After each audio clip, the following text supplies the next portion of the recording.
Hello, everyone. This is Brandon Leach, part of the Advanced Level Design course. This is my Milestone 4 final presentation for my Doom 2 level Forlorn Grotto.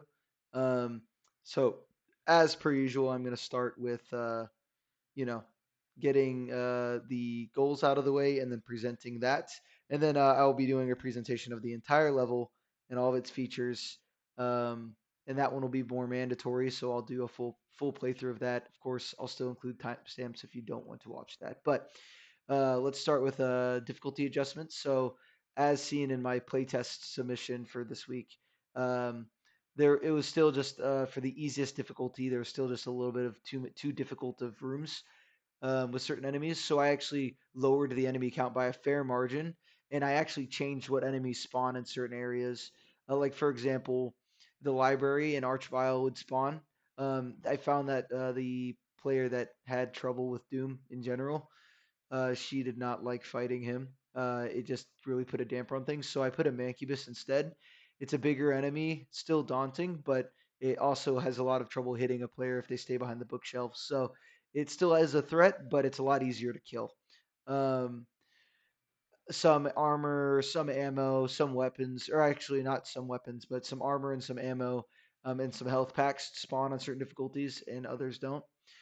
So there's just a lot more balance on just ensuring the player feels empowered, but not too empowered where the level's too easy. Of course, the first level is easy for the first difficulty is easy for me, but I saw players that have never touched Doom before do it, and it was actually a little difficult for them, but not too difficult where they didn't want to stop. They didn't want to like stop playing. Of course, I did a texture polish, and then of course, as I just mentioned, time and time again, playtest happened, and the results can be seen on those docs I have for the submission. And then, of course, they did a repair based on the small issues they mentioned, like, removing some extra enemies or adding some extra health pickups, just really small things like that. And then, of course, while you're watching the last thing now, this is my presentation. So we're going to actually go into the editor now. And I'm going to, this is going to be a little bit more dual. I'm going to show a lot of stuff in game and I'm going to show a lot of stuff out of game. So the first step is we've got our lighting. Our lighting is still really bright compared to what I originally had it at. It's a little bit darker, but it's just enough to where the players can still see. Um, the light here by this is a little bit brighter, so that way it just sticks out a bit more, and they kind of players are more prone to walk towards it, which will activate this secret down here.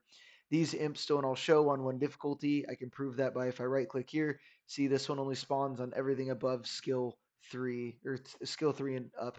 So you'll fight more or less depending on what difficulty you're on, which is fair. Same with these enemies. Um, to see in completion, these imps that are in here, they only spawn on the lower difficulties. They don't spawn on the higher difficulties. These chain gunners and shotgunners spawn instead because they're just more difficult to deal with. This room's a lot less cluttered on lower difficulties. Like if I click the shotgunner, he appears on everything except for 1 and 2. This imp appears on all of them. It's just like all kind of wigged out. I think I had shown this in the previous submission, but in case I haven't, players really did not like walking back up and forth this area. It just kind of bogged down the level. So I added stairs. You can activate them by pressing this here. So you don't have to keep doing this jumping puzzle over and over again. Here's that library room. This power up only shows on easier difficulties. So that way, the player can kind of survive this a little bit easier. Flamethrower still exists on all difficulties. If I go up to here, which is where our secret trap room is, give it a moment. There it is. Um, the enemies in here, you'll see a Mancubus here. This is the Mancubus that'll spawn on 1 and 2, and it won't spawn on any others because this Archvile will spawn on 3 and up. So that's really a lot of the balancing happening there. I'll show another power up as well. That's an example of something that doesn't spawn on all difficulties. Here, this med pack only spawns on the first 3 difficulties, not for the last 2, just to make things a bit more difficult because it is, a path with a bit more chest hair. As for the level, the way you can kind of tell how enemies look. Oh, sorry, I already have it open in another game. So I'm playing on the second easiest difficulty, which they are ranged the same. Um, these enemies, a lot of them die from 1 shot. Even this guy will probably die from 2 shots, and he does a lot less damage, as you see there. even with no armor. I could tank it. And I open this, right? He's still there, but it should be imps here. Yep. So just a demonstration there. From this point forward, that's the end of the presentation. I am now going to do a run of the entire level on ultra violence. We'll kick the music on, and this will be the better audio version because I know in the last two submissions my audio was less than ideal. Um, that should be good. Just get that master volume, just so you can still hear me over the level. But I'll continue to kind of discuss a bit more of my design decisions.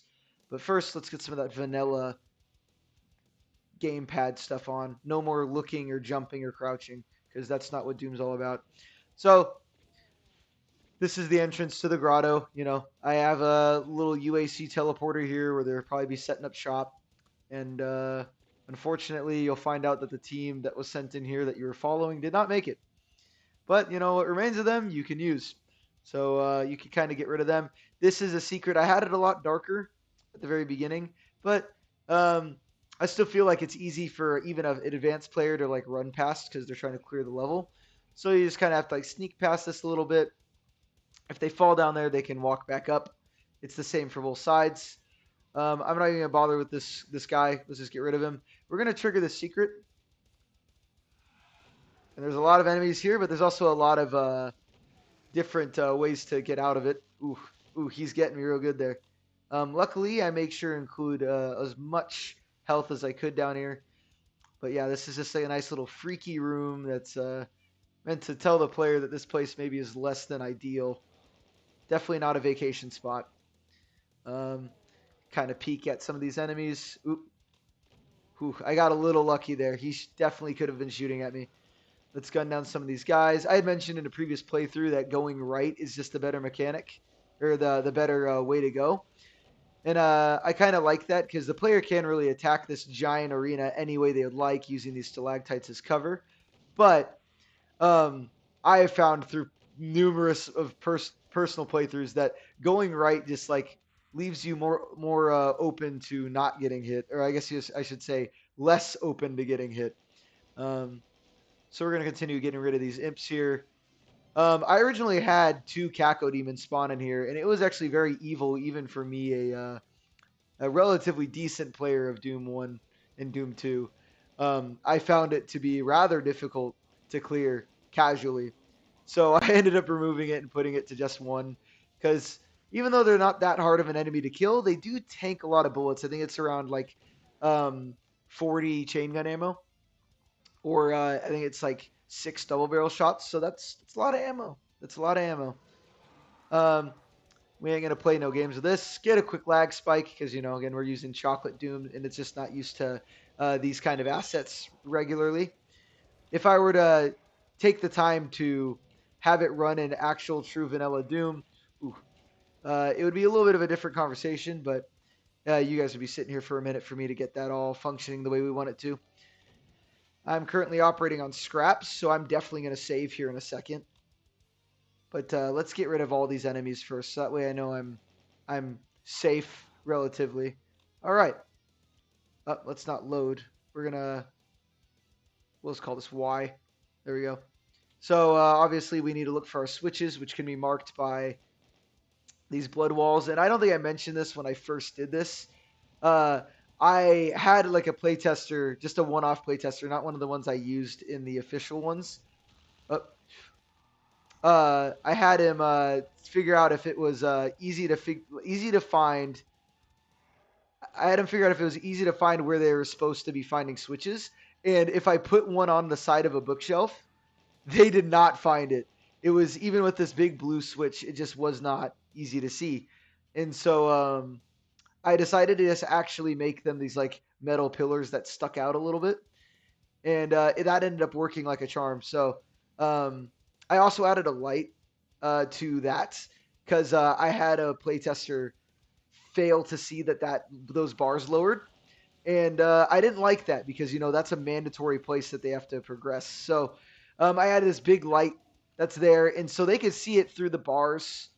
Um, so it kind of like promotes them to think a little bit. Ooh, made a mistake.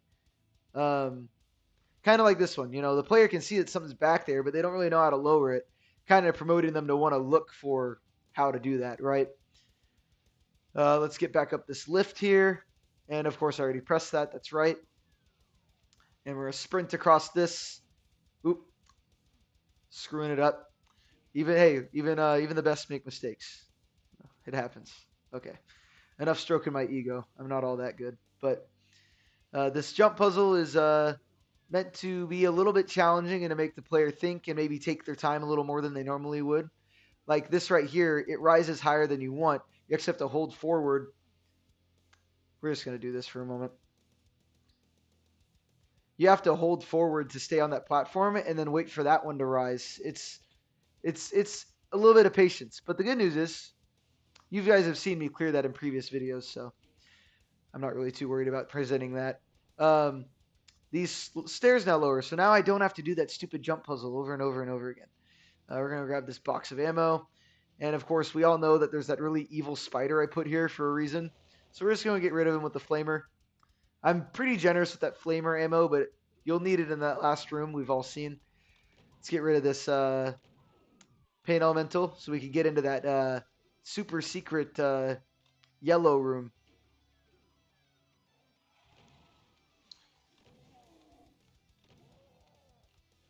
Get rid of some of these chain gunners here. And as I had mentioned in a previous video, but I don't think I articulated very well, this was inspired by a Doom 2 level gimmick.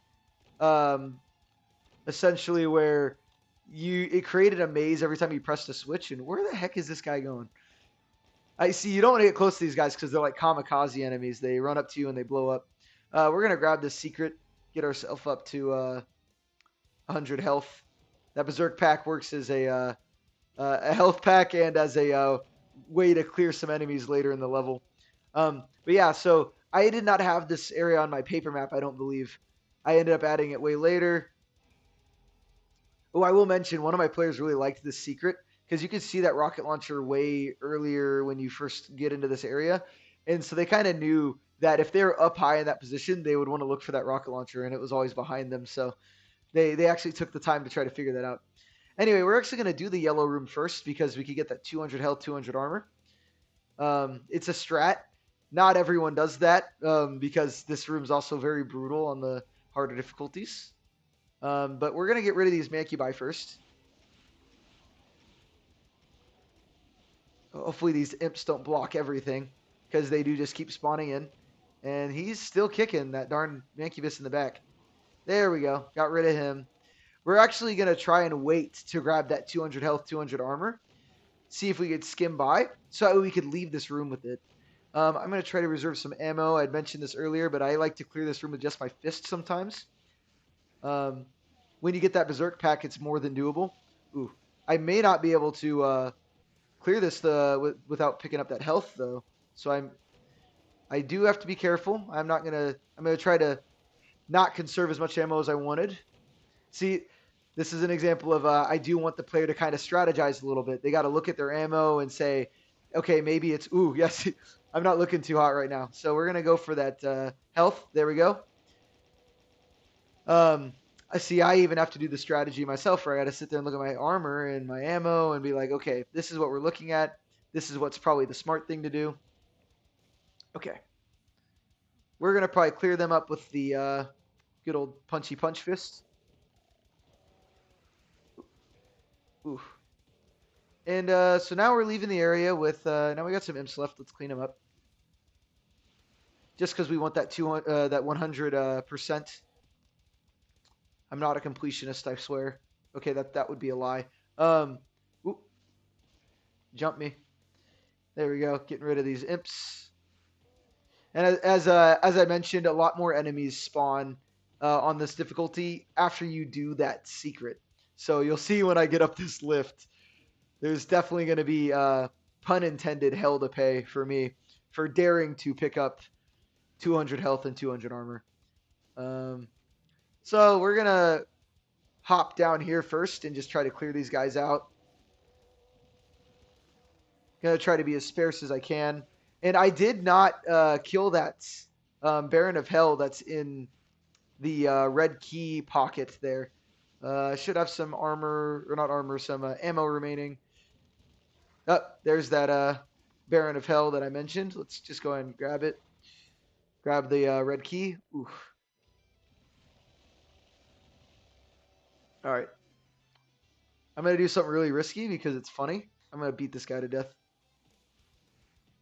Nice. All right. We're actually not going to worry about them right now. I want to save my ammo. And we are going to go to the red room. And we'll get some ammo in here. So I'm going to swap to the shotgun to save the ammo. I, as I said, I did a lot of playtesting to see, like, I don't want the player to just be blowing all of their shotgun ammo because that kind of like ruins the point of carrying 30 weapons. Like I remember when Doom 2016 came out, my complaint that no one seemed to agree with was that you could complete the game with just the double barrel pretty much, which is not very doomy. You have 7 weapons. You should be forced to use all of them. And I think Doom Eternal did a good job of enforcing that rule. Ooh, here we go. We're looking a little tight here. Got him. Okay. Still skimming it. Still skimming it. But let's see if I've got some rockets to take care of that Revenant up there. Um, there he goes. Okay. But yeah, so that was a big complaint for Doom 2016, or not for me, but when Doom Eternal came out, everyone was complaining that you couldn't like complete the game by just, oh, I only want to use the double barrel. That's not that as much as they want it to be. That's not very Doom like. As I said numerous times already, you get 15 weapons. Well, not really, but exaggeration aside, you get 8 weapons technically. If you're only using one, technically the programmers uh, wasted their time. Is what they did. Or not even just the programmers, the artists, all of them. They wasted their time. If this was an MMORPG where you collect 30 odd weapons, or 400 weapons, if you look like something like Destiny or World of Warcraft, which has got like way above that number even. Um, it's that's fair because not everyone's going to want to use certain weapons. But this, it's tailored a certain way where each weapon is helpful in a certain way. So I try to build these rooms in favor of that, and then I build the difficulties off of that. Anyway, so we're looking okay. I mean, we're rocking 17 health here. We got these evolution textures here. Here we are. I think I left. Yep, I left a singular med pack here that I could just run and grab. Um, Put me at 42. Now we just got a bloody nose. Now we can leave the area, and we should be able to actually exit the level. The only downside is, of course, we've got a unholy amount of imps in here. So let's just fry them away. Turn this place into a barbecue. And now we've got our final boss of the level. And honestly, if you've saved enough ammo, you should be able to just get rid of him pretty fast. He's not actually all that hard. Even in the DLC this is based off of, Legacy of Rust, you can kill them. Ooh, we're missing some enemies here. 256 out of 259. Let's go look for them. Scavenger hunt. And I could probably tell you where they're at. They're either in here. Yep, one's... Oh, yep, they're all in here, I think. Yep, that's it. We've got a 100% clear. So I'm going to go and take us to the exit. I did end up consulting with my playtesters. They did say that this lift was okay. They weren't particularly angry about it, so I didn't end up adding a teleporter. Now we are going to leave the level into the outside and into the actual land of Nod. So we're missing some items because I didn't pick up all the bonuses, but yes, for all intents and purposes, that is my map, the Forlorn Grotto. I believe I did a fair job of making this thing happen. I am always eager to expand on this because I do plan on making this a full on level pack that's going to be I think it's around 18 levels. Because Legacy of Rust is like 8 level by 8 level by 8 level, something like that. Uses Doom 1 font, I guess. Um, so yeah, I always look forward to any feedback that I get off of this, and I appreciate you watching. So.